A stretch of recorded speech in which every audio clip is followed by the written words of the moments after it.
जय गुरुदेव।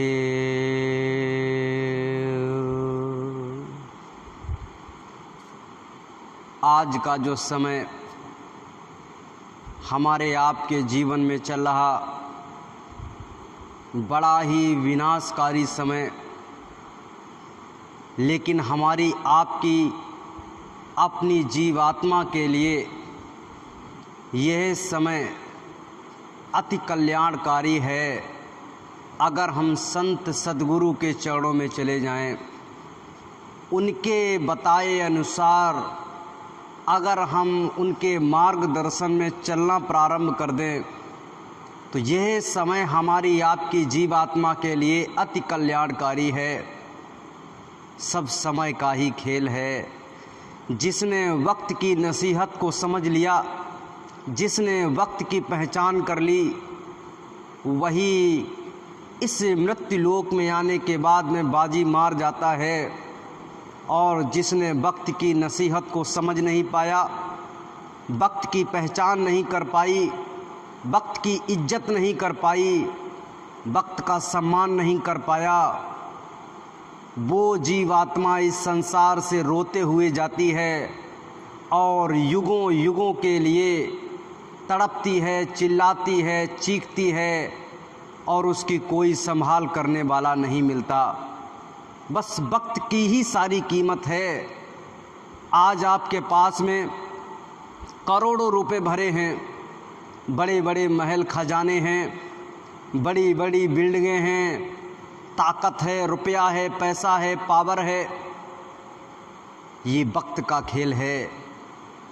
अभी है और कल ये वक्त आपका पलट जाएगा तो कल नहीं रहेगा। ये सब कुछ वक्त का ही है। और इस वक्त की नसीहत को अगर हमने समझ लिया तो समझ लीजिए हमारा कल्याण हो जाएगा। एक बार गुरु महाराज के पास में कुछ लोग गए और जाकर के कहने लगे, गुरु महाराज ये जो जाति पाति है, ये जो छुआछूत है, ये हमारे आपके जीवन में किस प्रकार से काम करती है।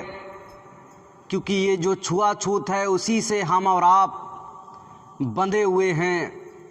हमको ऐसा लग रहा कि जैसे हम जो हैं वो बहुत ही अच्छे व्यक्ति हैं और सामने वाला व्यक्ति पता नहीं किस प्रकार से रहता होगा, किस प्रकार से खाता होगा, किस प्रकार से उसकी रहनी गहनी होगी।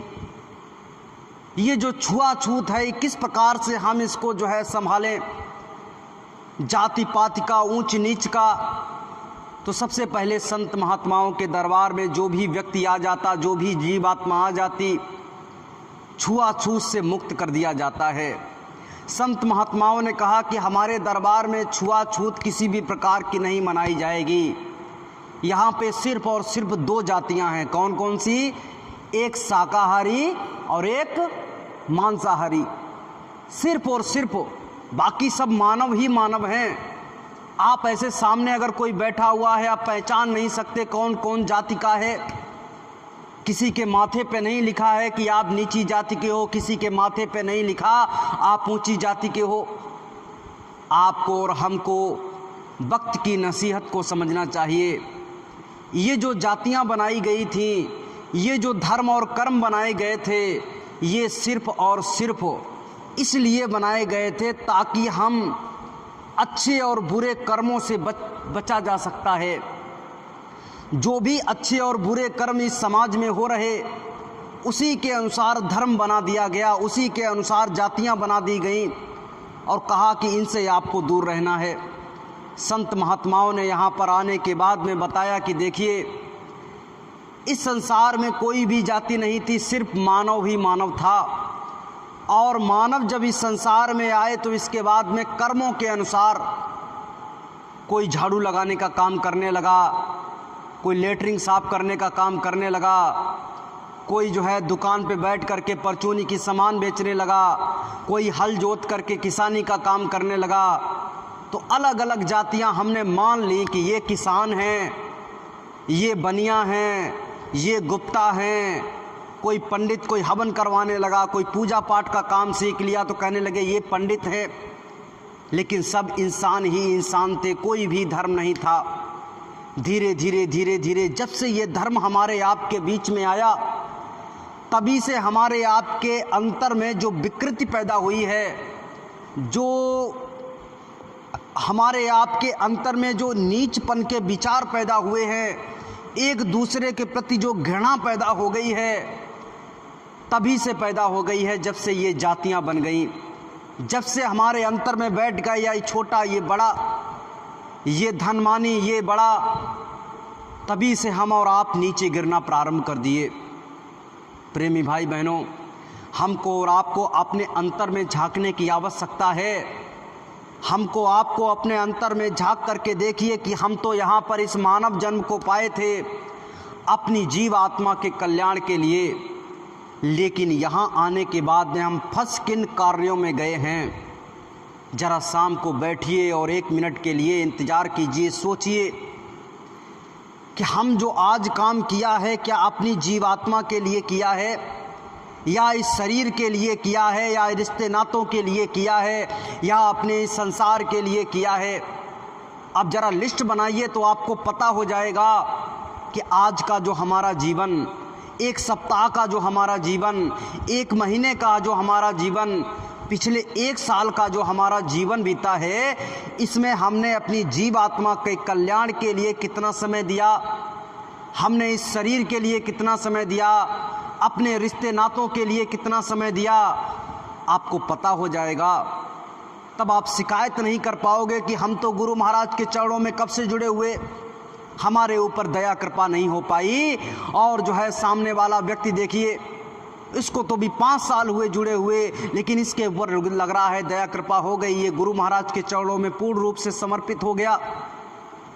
इससे फ़र्क नहीं पड़ता कि आप कितने दिनों से जुड़े हुए हैं, इससे फ़र्क नहीं पड़ता आप कितने दिनों से गुरु महाराज के चरणों में हैं।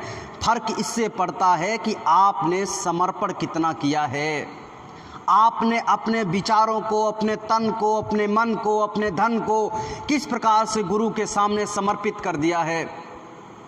वही फ़र्क डालता है, वही आपको बताता है कि आप गुरु के चरणों में कितना समर्पित हैं। प्रेमी भाई बहनों, हम वैराग्य हो जाते हैं। किससे? इस संसार से वैराग्य हो जाते हैं। ये जो संसार है, हमको दिखाई देता कि हम संसार से दूर हो गए, संसार के कर्मों से दूर हो गए।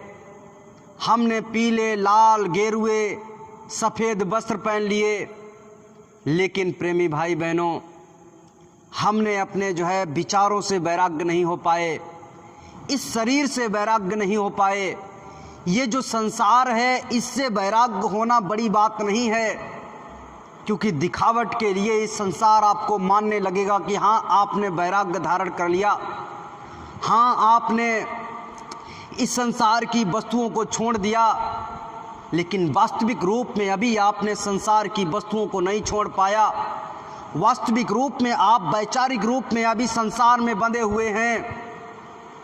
आपने गेरुए वस्त्र पहन लिए, आपने दाढ़ी रख ली, आपने अपने ऊपर में जो है रंग लगा लिया, अपने आप को ऐसा दिखा दिया कि हम वैराग्य हो गए, हम इस दुनिया से अलग हो गए। लेकिन अभी शारीरिक रूप में शरीर में हमारे क्या है? 3 गुण हैं, रजोगुण, तमोगुण, सतोगुण। 10 इंद्रियां हैं, काम, क्रोध, लोभ, मोह, अहंकार, ये कर्म इंद्रियां। शब्द, स्पर्श, रूप, रस, गंध, ये ज्ञान इंद्रियां। फिर इसके बाद में 4 अंतःकरण हैं, मन, बुद्धि, चित्त और अहंकार। ये आपके शरीर में विद्यमान हैं और आपके शरीर में 33 करोड़ देवी देवता वास करते हैं। संत और महात्माओं ने बताया कि ये जो मंदिर बनाए गए हैं, ये केवल आस्था मात्र के लिए हैं। असली जो मंदिर है वो आपका मनुष्य मंदिर है, और इसी में सारे देवी देवता और सारी इंद्रियां, रजोगुण, तमोगुण, सतोगुण, यानी ब्रह्मा, विष्णु, महेश, आध्यात्म शक्ति, आपकी खुद की जीवात्मा, सब किसमें समाहित हैं? आपके इस पंच तत्व के शरीर में समाहित हैं। आप अगर अपने घर को जाना चाहते हैं तो तो इस शरीर से आपको वैराग्य करना पड़ेगा। इस संसार से वैराग्य होना बहुत सरल है। आप घर से लड़ाई कर लीजिए, फटाक से बाहर निकलिए, अपनी जटा बनवाइए मत, आपकी सेविंग बड़ी बड़ी हो जाएगी, आपकी दाढ़ी बढ़ जाएगी, आपने ऊपर से कपड़े गेरुए पहन लिए, ऐसा दिखाई देने लगा कि हाँ वैराग्य हो गए। तो गुरु महाराज ने एक बार सत्संग के दौरान बताया कि मन ना रंगाया रंगाया जोगी कपड़ा। क्या किया? हमने अपने कपड़े रंग लिए, अपने ऊपर से ऐसी वेशभूषा बना ली कि हमने वैराग्य धारण कर दिया, इस दुनिया के लोगों को बेवकूफ़ बनाना प्रारंभ कर दिया। लेकिन अभी आपने अपने अंतर में वैराग्य धारण नहीं कर पाया, और जब तक आप अपने अंतर में वैराग्य धारण नहीं कर पाएंगे तब तक जो है आप कुछ भी नहीं कर सकते। जैसे आपको तेजी से भूख लगी है और आप अपने घर के बाहर निकले, आप खूब डकार मार रहे हैं, कह रहे कि आज तो हम पनीर खा के आए, बढ़िया बढ़िया तंदूरी रोटी घी में डुबो डुबो के खाई। कहने से आपका पेट नहीं भर जाएगा, आप केवल दूसरे लोगों को बेवकूफ़ बना रहे हैं कि हम तो एकदम बढ़िया बढ़िया खा के आए, बढ़िया बढ़िया रह कर के आए। अंदर भले ही जूते पड़े हों लेकिन बाहर कह रहे हैं कि भैया हमसे बड़ा कोई भी व्यक्ति नहीं है। लेकिन आपने क्या किया? दूसरों को बेवकूफ़ बना रहे। आपने अपने अंतर में, अंतर आत्मा में झांक करके अभी नहीं देख पाया। इसी प्रकार से आपको क्या करना है? अंतर में आपको वैराग्य धारण करना है। अपने ऊपर जिस समय आप वैराग्य धारण कर लोगे, जिस समय कंट्रोल कर लोगे, आपका रहन सहन, बोली भाषा, आपका कहना सुनना, आपका अनुभव एकदम अलग हो जाएगा। लोग कहेंगे कि इस व्यक्ति को हो क्या गा। कभी कभी तो ऐसे लोगों की ऐसी ऐसी अवस्था हो जाती है कि लोग उसे पागल कहते हैं कि ये तो पागल हो गया, पागल। तो संत महात्माओं ने कहा कि जब ये दुनिया आपको पागल कहना प्रारंभ कर दे तो आप ये मत समझना कि आप बेवकूफ़ हैं। क्या समझना? पागल उसे कहा जाता है जिसने पा लिया। आप जिस रास्ते पे चल रहे हो उस रास्ते पे आपने कुछ ना कुछ पा लिया है, इसी वजह से इस दुनिया से आप दूर हो गए हो। इस दुनिया की जो विचारधारा है उससे आप दूर हो गए हो। इस दुनिया की विचारधारा क्या है? इस संसार में हमारे पास पैसा आ जाए, महल हो जाए, खजाना हो जाए, मान सम्मान आ जाए, रिश्ते नाते बढ़िया हो जाएं, सब हमारा मान सम्मान करें। इस दुनिया में आदमी ये चाहता है। लेकिन जब आपकी विचारधारा बदल जाए, आप कहो कि ये गुरु महाराज ने कहा कि लाभ और मान क्यों चाहे, पड़ेगा फिर तुझे देना। हम सुनते तो हैं, गाते भी हैं कि लाभ और मान क्यों चाहे, पड़ेगा फिर तुझे देना, लेकिन इसका अर्थ क्या है? जरा अपने अंतर, किसी को दूसरे को बताने की आवश्यकता नहीं है। हम लोग जो कहते हैं सुनते हैं, अपने आप को याद दिलाते हैं ताकि हमारी जीवात्मा इस चीज़ को सुन सके कि हाँ वास्तविक रूप में अगर लाभ और मान के चक्कर में हम पड़े रहेंगे तो इस संसार में वास्तविक रूप में यहाँ से, इस मृत्यु लोक से हम निकल नहीं सकते।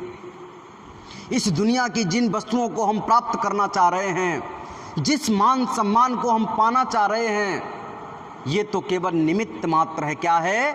केवल निमित्त मात्र है। गुरु महाराज ने कहा अगर आप असली मान सम्मान चाहते हो, असली खजाना, असली महल, असली अगर आपको रुपया पैसा, ये जो कुछ भी आप कमाना चाहते हो तो अंतर में चलिए।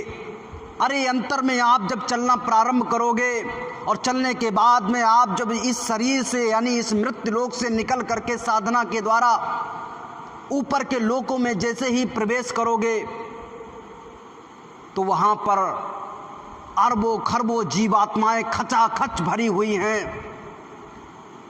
वो जब आपको यहाँ से निकलते हुए जाते हुए देखती हैं तो वो कहती हैं वाह, जैसे यहाँ कोई IAS PCS की तैयारी करके और पास होकर के अपने गांव में जब वापस आता है तो गांव के लोग, आसपास क्षेत्र के लोग फूल माला लेकर के खड़े हो जाते हैं। वाह बारे लड़का, इसने देखो कितनी मेहनत किया और आज देखिए IAS PCS बन गया। दसियों गाड़ी उसके पीछे लगी, मान सम्मान हो रहा, जय जयकार हो रही। इसी प्रकार से जब ये जीव आत्मा साधना करके इस पंच भौतिक शरीर से निकल करके और उन लोकों में प्रवेश करती है, उस समय वहाँ जो देवी देवता के रूप में, यक्ष के रूप में, भूत प्रेत के रूप में वहाँ पर जो जीव आत्माएं खचाखच भरी हुई हैं, वो फूल माला लेकर के आपके सामने सम्मान के लिए खड़ी हो जाती। ये जो फूल माला, ये जो सम्मान आप देखते, ये तो झूठा है। झूठा क्यों है? क्योंकि छोटे छोटे ये जीवन है व्यक्ति का। किसी का 10 साल का बाकी है, किसी का 20 साल का बाकी है, किसी का 50 साल का बाकी है, और आज नहीं तो कल ये जीव आत्मा ये संसार छोड़ के चली जाएगी, वो शरीर मृत हो जाएगा। तो वो जान पहचान जिसको आपने बनाई थी जिन लोगों से, वो तो खत्म हो गई। आपने 100 लोगों से जान पहचान बनाई, 100 लोग आपके सम्मान करने वाले थे, और उसमें से 50 लोगों का टिकट कट गया कि भैया आपका जो है टिकट कट गया, आपका समय पूरा हो गया, चलो यहाँ से। तो 50 लोगों की आपके मान सम्मान खत्म, 50 लोगों की आपकी जान पहचान खत्म।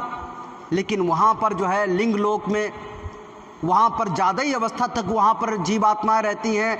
वो वहाँ से जब आप गुजरते हो तो बता रहे, गुरु महाराज ने कहा यहाँ का जो फूल है इसे नाक से लगाते हैं तब समझ में आता है कि उसमें कोई खुशबू है, लेकिन ऊपर के जो लोक हैं वहाँ का जो फूल है, वहाँ की जो पत्तियाँ हैं, उसमें उस फूल से अगर एक भी पत्ती इस मृत्यु लोक में गिर जाए तो पूरा मृत्यु लोक महक जाएगा। इतने खुशबूदार फूल, और उनकी पूरी पूरी माला, यानी करोड़ों करोड़ों माला आपके गले में पड़ जाएंगी, आपके स्वागत के लिए बिछ जाएंगी। असली मान सम्मान तो वो है।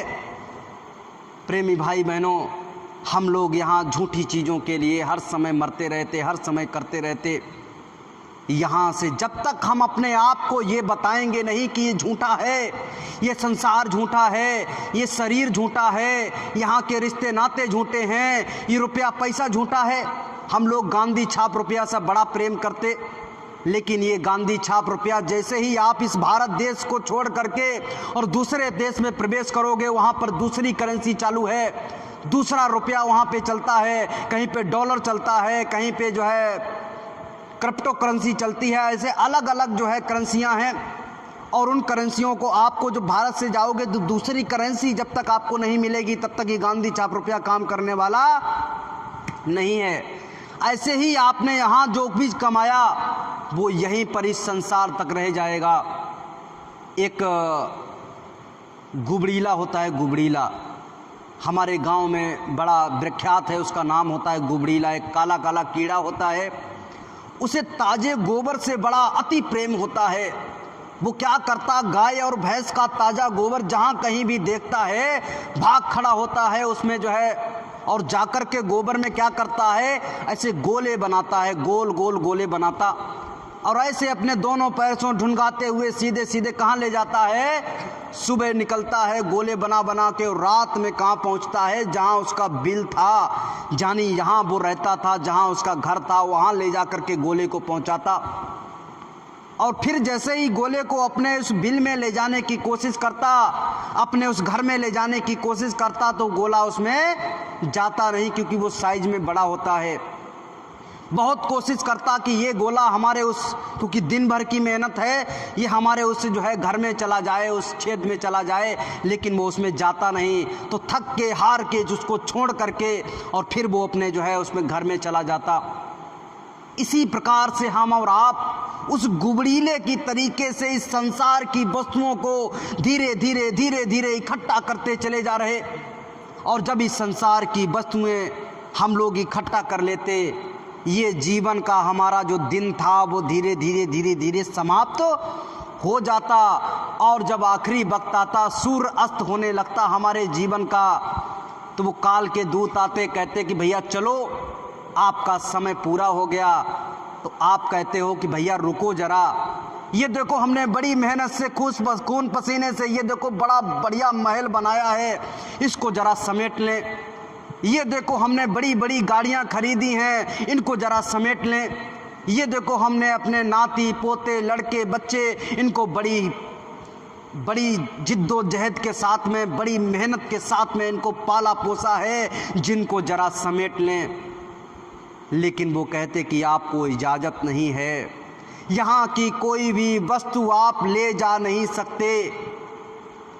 यहाँ तक ये शरीर जो हमारा है, जिसके लिए रात और दिन हम मरते रहते, तरह तरह की दवाइयाँ खाते, तरह तरह के तेल लगाते, तरह तरह की क्रीम लगाते कि ये सुंदर बना रहे, ये स्वस्थ बना रहे, निरोगी बना रहे, और आखिर में जब चलते हैं यहाँ से तो सोचते हैं कि शरीर को भी अपने साथ में लिए जा। तो वो कहते एक इस शरीर का भी आप एक रोमा तक नहीं ले जा सकते। तो ये जीवात्मा रोती है, तड़पती है, कहती अरे हम तो सिर्फ और सिर्फ समझते रहे कि मंदिर में जाकर के घंटी बजाने से हमारे पाप धुल गए होंगे, गंगा में जाकर के डुबकी लगाने से हमारे पाप धुल गए होंगे। हमने यहाँ पर जो है ये कर्मों की गठरी को इकट्ठा कर लिया और हम सोच रहे थे कि कर्मों की गठरी को हमने उतार दिया होगा। प्रेमी भाई बहनों, ये हमारी भूल। तभी तो गुरु महाराज ने कहा मन ना रंगाया रंगाया जोगी कपड़ा। आपने अपने ऊपर में अपने आप को समझ में आता था कि हमने बहुत कुछ कर लिया अपने आप के लिए, लेकिन आपने अपने आप के लिए कुछ भी नहीं कर पाया। गुरु महाराज ने एक बार कहानी को सुनाया कि एक गुरु नानक जी एक रास्ते से चले जा रहे थे और सामने उन्होंने देखा कि एक धोबी अपने गधे पे गेरुए वस्त्र लेकर के आ रहा। बड़ी समझने की बात है। आप इसको कहानी के रूप में मत लेना, इसको एक दवा के रूप में, एक जड़ी के रूप में अपने जीवन में अगर आपने अपना लिया तो समझ लीजिए आपकी जीवात्मा का कल्याण हो जाएगा। गुरु नानक जी ने जब सामने देखा कि एक गधा के ऊपर में गेरुए वस्त्र लदे हुए और सामने से एक धोबी चला आ रहा, सामने जो है झील झाकड़ खड़े हुए थे, जंगल का एरिया था, ऊसर पड़ा हुआ था। उसी ऊसर में गुरु महाराज ने, नानक जी ने क्या किया, अपनी झोली को नीचे रखा और दंडवत प्रणाम किया। दंडवत प्रणाम करते हैं, ऐसे सीधे सीधे लेट जाओ और हाथ को सीधा रख करके अपने सिर को इस मिट्टी में मिला दो, यानी लगा दो। तो दंडवत प्रणाम किया तो सभी जो उनके शिष्य थे बड़े अचंभित हो गए कि अरे इतने पहुँचे हुए हमारे गुरु महाराज, और ये देखो यहाँ पर कोई ना मंदिर है, न मस्जिद है, न शिवाला है, न गिरजाघर है, न चर्च है, ये किसको यहाँ पर प्रणाम कर रहे। लेकिन कुछ बोलने की उनकी हिम्मत नहीं थी। आगे चले गए, एक जगह डेरे लग गए, जैसे अपने गुरु महाराज और इस समय महाराज जी चल रहे जौनपुर के धरती पे जगह जगह डेरे लगाते हैं। और फिर इसके बाद में दूसरे दिन सत्संग सुनाने के बाद में अगली जगह पे डेरे लग जाते हैं। ऐसे ही गुरु नानक जी जो है ऐसे ही चल रहे थे अपने काफिले के साथ में और डेरे लगातार लगते चले जा रहे थे। तो उस दिन जो इंसिडेंट हुआ, उस दिन जो घटना हुई, और उन्होंने जब डेरे लगाए, खाना पीना बना, भोजन व्यवस्था हुई, सब ने जो है भोजन प्रसाद किया, और करने के बाद में कुछ शिष्य थे जो गुरु महाराज के चरणों को दबाने लगे। और एक शिष्य ने दबी आवाज़ में गुरु महाराज से, गुरु नानक जी से कहा कि गुरु जी मैं आपसे कुछ पूछना चाहता हूँ। कहा कि पूछो, क्या पूछना चाहते हो। आपने उस जंगल में, उस ऊसर में किसको दंडवत प्रणाम किया। मुझे नहीं लगता कि संत महात्माओं से भी बड़ा कोई होगा।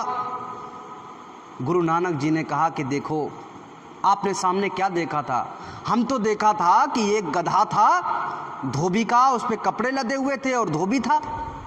तो ना आपने धोबी को प्रणाम किया होगा, ना गधे को प्रणाम किया होगा। ये बात बिल्कुल सही है, लेकिन आपने ध्यान नहीं दिया, उस गधे के ऊपर में गेरुए वस्त्र लदे हुए थे। क्या लदा हुआ था, गेरुए वस्त्र लदे हुए थे। तो हमने उन गेरुए वस्त्रों को प्रणाम किया। अब आप समझिए उन्होंने क्या कहा, हमने उन गेरुए वस्त्रों को प्रणाम किया। अब उन्होंने गेरुए वस्त्रों को प्रणाम क्यों किया, जब उन्होंने पूछा शिष्यों ने, तो गुरु नानक जी ने बताया कि देखो ऐसा है, जैसे कोई बच्चा है और वो पढ़ाई लिखाई करने के बाद में तैयारी करता है, और तैयारी करने के बाद में वो जो जब उसकी ज्वाइनिंग हो जाती है नौकरी में, और ज्वाइनिंग हो जाने के बाद में ट्रेनिंग होती है, और ट्रेनिंग हो जाने के बाद में जब उसका जो है मेन उसको वर्दी मिल जाती है, उसको कॉल लेटर आ जाता है, मेन ज्वाइनिंग हो जाती है कि आपकी नौकरी लग गई। इसके बाद में उस जो है जिस विभाग में उसकी भर्ती हुई होगी, उस विभाग की उसको वर्दी मिलती है, आई कार्ड मिलता है। तो तो वो जो गेरुए वस्त्र लदे हुए थे वो आई कार्ड हैं, वो वर्दी हैं किसकी? उस परम पिता परमात्मा से जो लोग मिल जाते हैं उनकी वर्दी है।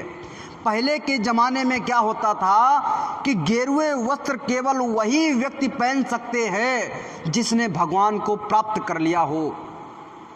पहले जब चौथे पन में व्यक्ति पहुंचता था तो घर से निकलता था, अपनी 13वीं कर देता था और कहता था अब घर में आना जाना हमारा नहीं होगा, बाहर ही भगवान को प्राप्त करने की कोशिश करेंगे और वहीं पे मर जाएंगे, हम घर में वापस नहीं आएंगे। अपनी 13वीं अपना 9 बार जो कुछ होता है वो करके बाहर निकलता था और जाकर के वो किससे मिलेगा? कोई ना कोई तो ऐसी जगह होगी जहां मिलकर के वो जो है जानना चाहेगा कि भगवान का रास्ता किस रास्ते से जाता है, भगवान कैसे प्राप्त हो सकता है। तो गेरुए वस्त्रधारी जो होते थे लोग अपने घर से जब बाहर निकलते तो गेरुए वस्त्रधारी जहां मिल जाते थे उनको प्रणाम करते थे, जानते थे कि इस व्यक्ति ने भगवान को प्राप्त कर लिया है और जिसने भगवान को प्राप्त कर लिया है वही उस भगवान का रास्ता बता सकता है। लेकिन आज क्या हो गया? कोई भी व्यक्ति गेरुए वस्त्रधारी बन जाता है, कोई भी व्यक्ति उन वस्त्रों को पहन लेता है, तो पता कैसे चलेगा कि है भगवान का रास्ता किसको पता है और किसको नहीं पता है। प्रेमी भाई बहनों, एक बार की बात है, एक राज्य में बड़ी दुख आपत्ति आ गई, सारी जनता त्राहिमाम करने लगी। राजा के पास में सभी जनता जाकर के खड़ी हो गई कि महाराज हमको इस संसार से निकाल लीजिए, इस दुख से निकाल लीजिए, इससे बढ़िया तो मौत आ जाती हमको, बच्चे भूखों मर रहे हैं, इस भूख की तड़प से तो बेहतर था कि हमको मौत आ जाती। राजा को जब ये देखे नहीं जा चुका तो राजा ने अपनी सभा बुलाई, अपने ज्ञानी पंडित जो भी उनके ब्राह्मण थे सबको बुलाया और बुलाने के बाद में कहा कि ये हमारे राज्य में जो आपदा आई है इस आपदा से कैसे निकला जा सकता है। तो उन्होंने कहा ऐसा है महाराज, मुझे लग रहा है भगवान की आराधना नहीं हो पा रही। अच्छा हाँ, तो क्या किया जाए? भगवान की आराधना करवाइए, मुझे लग रहा है भगवान नाराज हो गया है। कहा कि अच्छा तो ऐसा करो, कोई बड़े ब्राह्मण को बुलाइए और वो नाम जप करे, तो नाम जप से क्या होगा, वो भगवान प्रसन्न हो जाएगा। तो उसको बुलाया गया, एक ब्राह्मण को बुलाया गया, कहा कि ये बड़े नामी ब्राह्मण हैं, बड़ी बड़ी भागवत करते हैं, बड़ी बड़ी कथा करते हैं, तो इन ब्राह्मण को बुला करके क्या किया जाए, अब जो है इनसे जो है नाम जप करवाया जाए। कहा कि जाओ फलाने मंदिर, हमारा जो कुल मंदिर है उसमें जाकर के बैठ करके नाम जप कीजिए और भगवान को प्रसन्न कीजिए ताकि ये जो दुख आपदा हमारे राज्य पे आई है ये चली जाए। तो वो जो है ब्राह्मण जाकर के वहाँ बैठ गया, उसको कुछ आता जाता नहीं था, उसने किताबी ज्ञान था उसके पास में, किताब में उसने दोहा सीख लिया था, वो श्लोक सीख लिया था, लेकिन वो नाम जप नहीं होता। नाम जप तो कुछ और होता जो संत और महात्मा देते। उस ब्राह्मण को कुछ आता जाता नहीं था नाम जप के बारे में, तो वो सोचने लगा कि कोई मंत्र मंत्र बोलने से कोई फायदा है नहीं, तो वो कहने लगा कि हमको तो कुछ आता नहीं, हमको तो कुछ आता नहीं, ऐसे बस यही कहते हुए वो वहाँ पे बैठ गया। कुछ समय बीतने के बाद में फिर से वो राजा के पास में बात पहुँची कि भैया ऐसा है, अभी भी जो आपदा आपके राज्य में थी वो गई नहीं है। राजा ने आदेश दिया ऐसा करो, एक और ब्राह्मण को बुलाओ और उसको भी नाम जप के लिए बैठाल दो ताकि जो है जल्दी जल्दी नाम और ज़्यादा जप हो जाए और हमारे इस राज्य से जो है क्या हो जाए, ये आपदा चली जाए। तो दूसरा ब्राह्मण जब उस मंदिर में कुल मंदिर में पहुंचा, उसने देखा कि पहले वाला क्या कर रहा है, जरा देख तो ले। तो पहले वाला कह रहा था मुझको तो कुछ आता नहीं, मुझको तो कुछ आता नहीं। और जब ये कह रहा था दूसरे वाला, उसको भी वही वाला रटा रटाया वाला था, जैसे ये आपको देखते हैं पंडित लोग कथा भागवत करते हैं, रटी रटाई वही भागवत रोज रोज कहते हैं। तो उसने भी वो क्या कहने लगा, जो ये कहे सो मैं कहूँ। क्या कह रहा, जो ये कहे सो मैं कहूँ, जो ये कहे सो मैं कहूँ। अब वही बोलने लगा और वहाँ बैठ गया। 1 महीने बाद तब फिर से उसने चेक करवाया कि हमारे राज्य से आपदा खत्म हुई कि नहीं साहब, खत्म नहीं हुई। तो क्या किया जाए, ऐसा करो एक और ब्राह्मण को बैठाल दो, शायद नाम जब कम हो पा रहा है। एक और ब्राह्मण को जब बुलाया गया, वो भी वैसे ही था, जाकर के जब उसने देखा कि पहले दो क्या कर रहे जरा देख तो लूँ, जब उसने देखा कि पहले वाला कह रहा मुझे तो कुछ आता नहीं, दूसरा वाला कह रहा जो ये कहे सो मैं कहूँ, तो तीसरा वाला क्या कह रहा, ये अंधाधुंधी कब तक चलेगी, ये अंधाधुंधी कब तक चलेगी। और उसको भी कुछ आता जाता नहीं था, तो वो क्या कहने लगा, ये अंधाधुंधी कब तक चलेगी। बस यही मंत्र उसने बना लिया और बैठ गया नाम जप करने के लिए। अब जब फिर से जो है उसने देखा कि हमारे राज्य से आपदा खत्म नहीं हुई, उसने कहा एक और ब्राह्मण को बुला दिया जाए। एक और ब्राह्मण आ गया और कुल मंदिर में जाके जैसे बैठने वाला था उसने कहा जरा देख तो ले, तीन पहले से बैठे ये कर क्या रहे। पहले वाला कह रहा कि मुझे कुछ आता जाता नहीं, दूसरा कह रहा जो ये कहे सो मैं कहूँ, तीसरा कह रहा ये अंधाधुंधी कब तक चलेगी, तो चौथा था उसे भी कुछ आता जाता नहीं था। वो क्या कह रहा, जब तक चले तब तक सही, जब तक चले तब तक सही। अब राजा एकदम गुस्से में आ गया, उसने कहा नाम जप हो रहा है कि नहीं हो रहा, जरा जाकर के तो देखें। राजा वहाँ से चला और जाकर के अपने कुल मंदिर में जैसे ही पहुँचा, जहाँ पे चार ब्राह्मण बैठे हुए थे नाम जप करने के लिए, पहला कह रहा मुझे कुछ आता जाता नहीं, दूसरा कह रहा जो ये कहे सो मैं कहूँ, तीसरा क्या कह रहा ये अंधाधुंधी कब तक चलेगी, और चौथा कह रहा कि जब तक चले तब तक सही। उसने डंडा उठाया और मार मार के चारों को भगा दिया कि यहाँ से भागो। अरे भाई तुम लोगों ने, जब तुम्हें कुछ आता नहीं था तो तुम आकर के यहाँ पर हमारी जो है जनता के ऊपर में जो आपदा पड़ी हुई है उसको ऐसे ही पैसा ले रहे थे और ऐसे ही बर्बाद कर रहे थे। ऐसे लोग इस संसार में हैं जो केवल और केवल मुखौटा पान के इस संसार में बैठे हुए और केवल अपने जो है लोगों को बेवकूफ़ बना रहे। लेकिन कुछ अच्छे भी लोग हैं जो इस संसार में आकर के अपने जो है कर्म को कर रहे हैं। वो जानते हैं कि एक दिन हमें इस संसार से जो जानता है कि एक दिन हमें इस संसार से जाना है और कर्मों का सारा बोझा हमारे सिर के ऊपर में है और इसको हमें भुगतना पड़ेगा, वो कभी भी जो है गलत काम नहीं करे, क्योंकि वो उसको मालूम है। तो राजा ने कहा कि अब क्या किया जाए। तो उनके जो सलाहकार थे उन्होंने कहा ऐसा करो, जंगल में एक महात्मा जी रहते हैं, ये ब्राह्मणों से कुछ होने वाला नहीं है, जंगल में महात्मा जी रहते हैं, उनके पास में अगर जाओगे तो समस्या का हल मिल जाएगा। महात्मा जी के पास में गए, अपने कष्टों को बताया कि हमारे राज्य में जो है इस प्रकार की जनता त्राईमाम कर रही, तरह तरह की बीमारियां हैं, सूखा पड़ गया, बहुत सारी दुख आपत्ति हो गई। कहने लगे कि ठीक है बेटा मैं आता हूँ। संत और महात्मा जिस धरती पे कदम रख देते हैं उसके सारे के सारे पाप, सारी की सारी दुख आपत्ति को अपने ऊपर ले लेते हैं। गुरु महाराज को आपने देखा, जहाँ पे गुरु महाराज की कुटिया थी उसके सामने जहर की पुड़ियाँ भरी रखी थी, गुरु महाराज के शरीर से वो जहर निकला। यानी इस संसार के जो व्यक्ति हैं हम और आप और हमारी आपके दुख आपदाओं को उन्होंने ले लिया और लेने के बाद में अपने शरीर पे भुगत करके वहाँ से निकाल दिया। प्रेमी भाई बहनों, हमको और आपको इस संसार में, इस संसार की चीज़ों को समझने की आवश्यकता है। जब तक नहीं समझेंगे तब तक कुछ होने वाला नहीं है। जो गुरु महाराज ने आपको बताया, संत महात्माओं ने आपको बताया, वही सत्य मार्ग है। कर्म गांठ खुल गई जब सतगुरु दर्शन पाया। जब आपने सच्चे सतगुरु का दर्शन पाया तभी आपके कर्मों की गांठ जो लगी हुई थी वो खुल गई और आपको निकलने का मौका मिल गया। हमको सबको निकलने का मौका मिल गया है। इस संसार से निकल करके अपने घर वापस जाने का मौका मिल गया है, रास्ता मिल गया है और जो है मार्गदर्शन मिल गया है। अब फिर चलने भर की देरी है। जितना ज़्यादा से ज़्यादा सुमिरन, ध्यान, भजन अपनी जीवात्मा के कल्याण के लिए कदम दर कदम बढ़ाएंगे, आपकी जीवात्मा उतनी ज़्यादा निर्मल और पवित्र होती चली जाएगी और धीरे धीरे आप इस संसार से निकल करके अपने घर की ओर जाएंगे। आपको हल्के होने की आवश्यकता है। अपने ऊपर में जो आपके ऊपर बोझा लदा हुआ है इसको धीरे धीरे से उतारिए, डालते चले जाइए नीचे और अपने आप को हल्का कर लेंगे तो ये धीरे धीरे धीरे धीरे अपने घर की ओर चलना प्रारंभ हो जाएगी। इस दुनिया में कुछ भी नहीं है, ये सत्य है। इसीलिए प्रेमी भाई बहनों, गुरु के चरणों में हमेशा लगे रहिए। यही विनय विनती कीजिए कि हमारी जीव आत्मा का कल्याण कर दीजिए।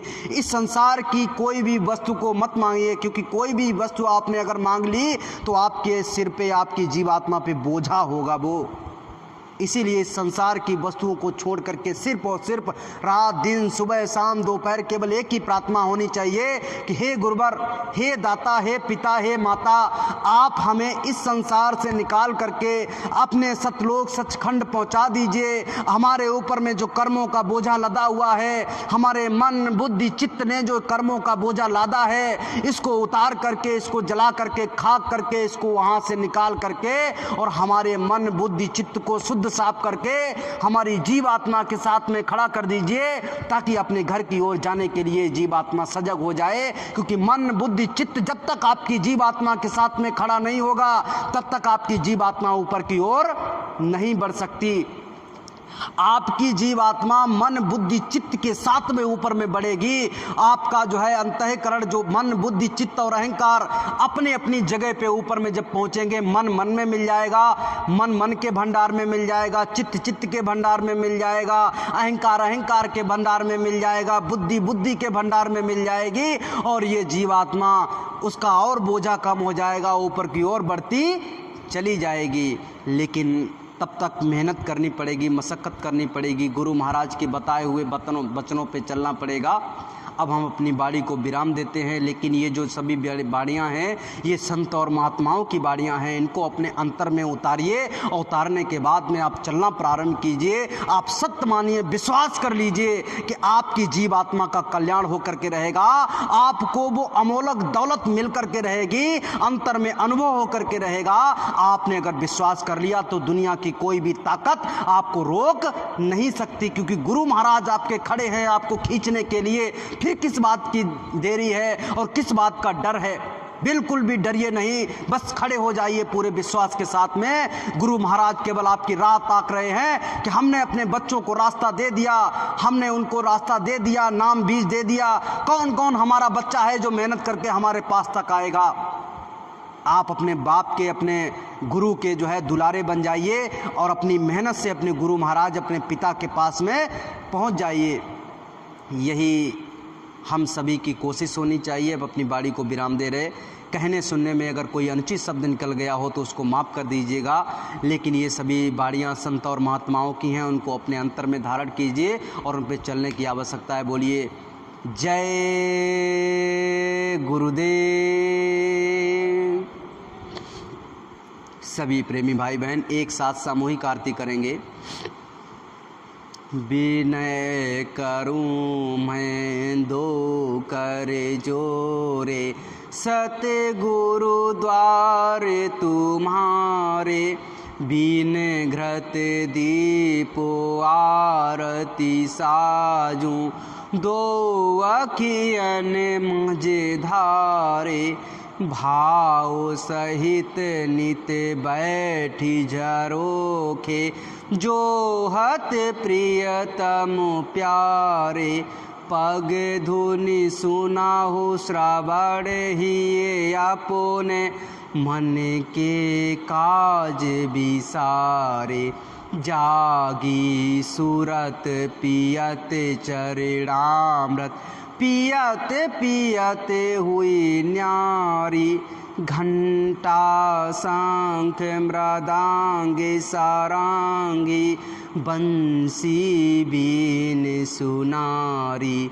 जय गुरुदेव जी की आरती करते, गावत जय जयकारे, विनय करूं मैं दो कर जोरे, सतगुरु द्वार तुम्हारे, मालिक के द्वार तुम्हारे, दाता द्वार तुम्हारे, समर्थ द्वार तुम्हारे।